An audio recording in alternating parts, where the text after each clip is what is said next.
I left my soul on state road, yo, we are not the same. Hey, yo, welcome to the State Road Show. So today I want to talk about how identity theft reaches the prison. But before I do that, I'm back. Sorry, I had a crazy workload. You know, I work 2 jobs. It's just been out of control. Also, channel memberships are up. I appreciate all my channel members. Now let's ride on this. Now, we all know identity theft. It's ruined so many lives in the real world, you know, messing up people's credit, you know, getting into their bank accounts, this and that. It's just a whole mess. But I've never heard of it reaching the prison. I'm about to tell you right now. It's a crazy story. Now, first I want to start with this white kid. We'll call him K. Now, when K came on the block, he wasn't from Philly. He was from suburbs, I believe Bucks or Montgomery County. So he wasn't a Philly dude. Now, Philly white dudes have trouble themselves. You know, they go through a lot of shit.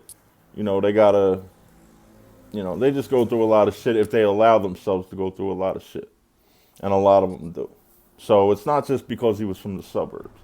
But anyway, he's low on money. He's not getting money on his books, this and that. He decides to start selling his phone time. So he does it. He gets like 3 soups a week or whatever, some shit like that. You know, real low ball shit, but whatever. So he's selling his phone time. He gives this dude his PIN, and the dude gives him the commissary. So this goes on for a while without a hitch. Now all of a sudden, he gets a letter, I guess from his mom or somebody, that put money on his books and put money on his phone so he can stay in touch.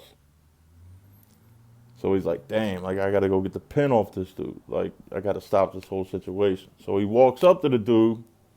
Hey, man, listen, he runs down the whole scenario about getting money on his phone, and he wants to start contacting his mom. I guess he did his mom dirty on the street or something, whatever.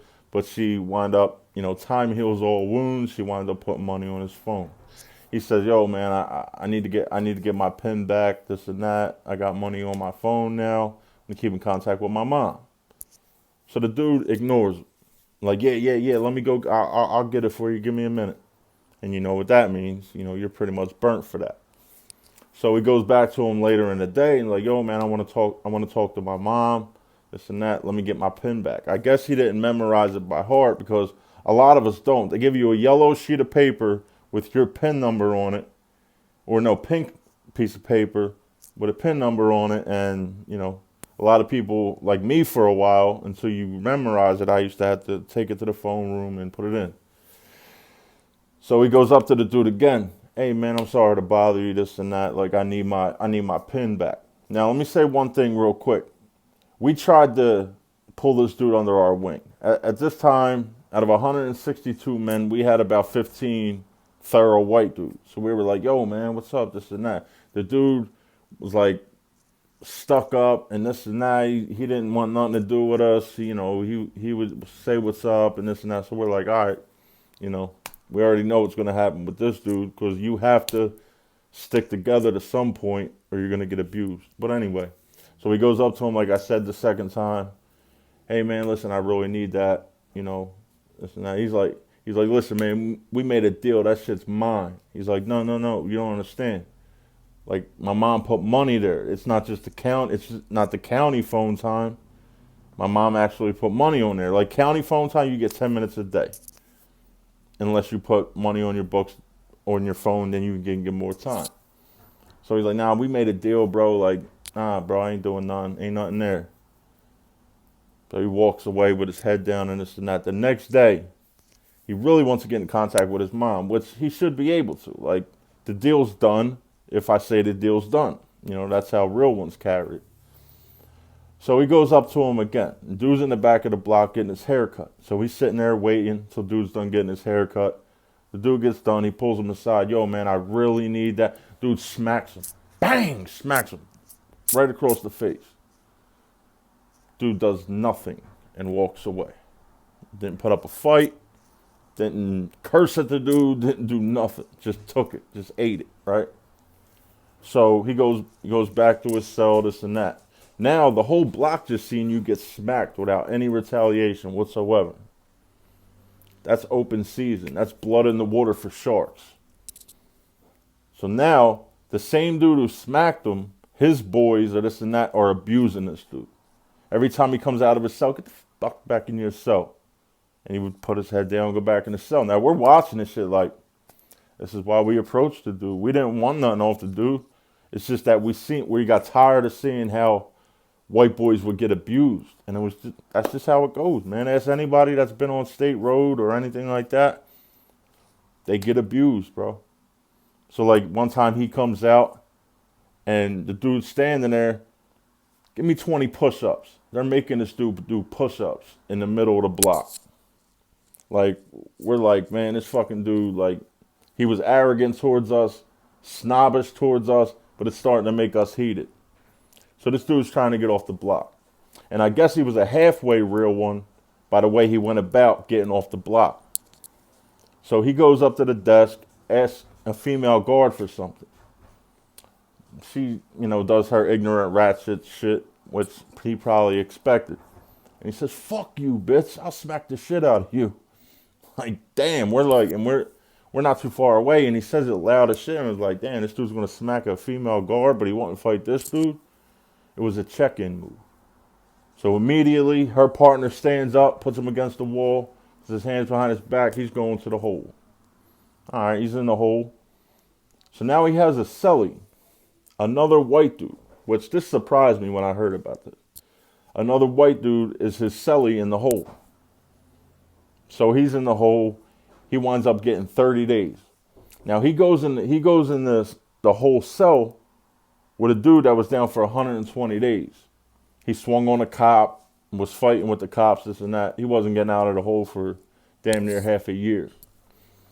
So his cellie starts pressing him, don't like him, is abusing him. They're taking his food. There's no way he can get out of the cell because you're in the fucking hole. Like, if you wanted PC, you should have took PC. So after a while, it comes up that the 30 days, this kid's going to get out of the hole. Now, what his cellie does, because he's in there for another stretch, I think he had like 100-some days left, he forces this kid to give him his armband.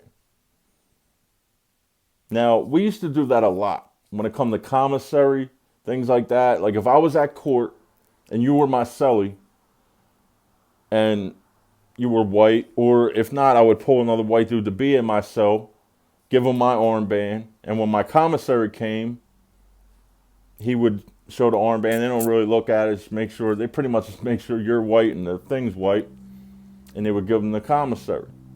Because if you miss commissary, you're going to miss it until makeup day, which is like a week away.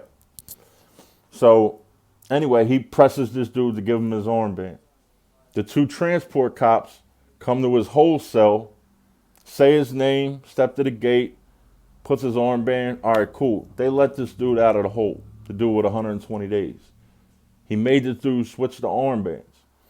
So immediately after the dude leaves, the dude should be like, hey, like he took my armband, this and that. Not what happened. He wound up staying in the hole for another 10 days. Now this dude who got out of the hole went to the cell block next to us. We were on D block. He went to C block. And he's there for like 10 days to 2 weeks, just rocking out with this dude still in the hole. He must have threatened him like, yo, man, you tell anybody about this, like this jail's pretty small. I can get to you on any block. So the dude ate it. So the dude over on C block, he's rocking out. About 2 weeks, a sergeant comes on the block, doing a tour that, they do it once in a while, once a day, once every other day, once every 3 days, whatever. Sergeant comes on the block and sees him. Now he was involved in a major incident with the guards. So his face and his shit's memorable. I don't know how the transport cops didn't catch it. They're just dumb. Like, I made videos about cops and how dumb they can be, how lazy they can be, whatever. The sergeant sees him. Yo, how'd you get out of the hole? Oh, man, my time was up, this and that. Your time was up? Okay. Now he goes to the block officer's desk where he's got a computer. He punches his name up because he knows him. Punches his name up, and it says he should be in the whole restricted housing unit. So he walks up to him, get against the wall. Yo, what I do? Get against the wall. They cuff the dude and bring him back to the hole. And that's when it comes to light. The dude never said nothing about getting his armband taken, about spending an extra 2 weeks in the hole because he was scared. I don't think the dude wanted to come out of the hole anyway, honestly.